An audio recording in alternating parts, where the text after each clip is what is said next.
In Movies and Money, our film critic is here. He's Erik Childress of the Chicago Film Critics Association, here to set us up for what's coming out at the box office this weekend. Always a pleasure and a lot of fun to have you here. Thank you. Before we get rolling on what's coming up this weekend, let's talk about what happened last weekend with Batman versus Superman, Erik.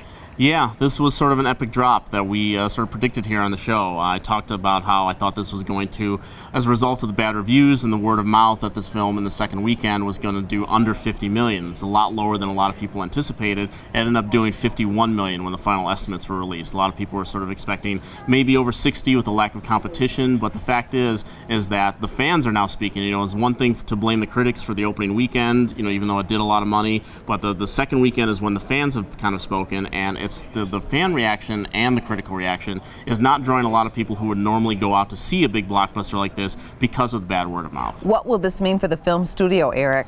Well, it's actually, I think it's going to cause a problem now for the DC universe moving forward. I mean, we're still kind of focused on the box office, and it should be noted that worldwide this movie has done over $700 million.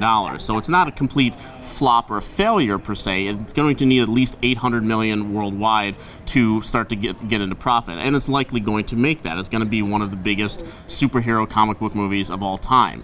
But moving forward now, I mean, there's a very good possibility that it might not even be #1 at the box office this weekend. If it takes another big drop, which I expect it to do, you might see this in sort of the low to mid 20s get overtaken, and it's a very good possibility that by the end of this weekend, it will still have not reached 300 million. And if it's not at that point by now, it's a very good possibility that Deadpool, one of the big hits of this year, is going to end up beating it at the box office, and that is going to raise some serious red flags for the DC universe going forward.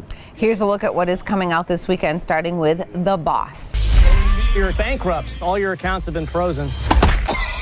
Claire, get me a new lawyer. So I mentioned that Batman vs. Superman might not hit #1 this weekend, and it might be because of this film. Half because of this film. Melissa McCarthy has a very good track record at the box office. Whether you like her movies or you like her or not, she's done very well for herself with her starring vehicles. And this one, unfortunately, it's another film that's directed by her husband, Ben Falcone, and he contributed to her lowest tally so far with Tammy, which came out a couple summers ago, did about 86 million. Not a hit or a flop, really, but a really bad movie. And I'm hearing the same things about this film. I hear basically people are saying, colleagues of mine saying that the only thing that's better about it is that it's actually shorter.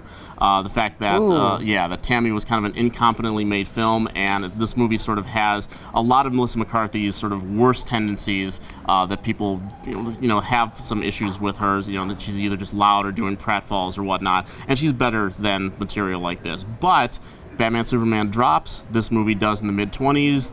Melissa McCarthy beats Batman and Superman this weekend. Also coming out this weekend, Hardcore Henry. Okay, well the good news is that you're going to live a while. The bad news is there's an army standing between you and your wife. So let's go get her. And this is kind of an interesting film because this movie premiered at the Toronto Film Festival last year. Looked like it was going to be sort of a cult film, but the studio that's releasing it, STX, is going wide with it. And this is a first-person POV action film, which means if you're a gamer at all the action takes place. You are the person in charge. You're not drilling the action, so forth, but you are the person. You are seeing everything happening from the perspective of the hero of the movie. And so, if you have motion sickness issues, that might be an issue with this. I actually have motion sickness issues when I play games sometimes. If there's not a lot of stuff going on and my brain is not, figuring out exactly where I'm supposed to be moving, that can cause some problems for people. And I wonder if that's going to be an issue going forward with this movie. We're going to see how it does, if people are sort of up for a movie that doesn't really have any stars except Charlton Copley from District 9 and the A-Team, whether or not they're going to respond to this film. We'll see if it's going to be a cult film going forward. I don't expect huge numbers for it this weekend, but it should be interesting. Maybe Dramamine sales will go up this weekend. That would be good. I would invest in that. Wonderful to have you here. Thank you. Thank you.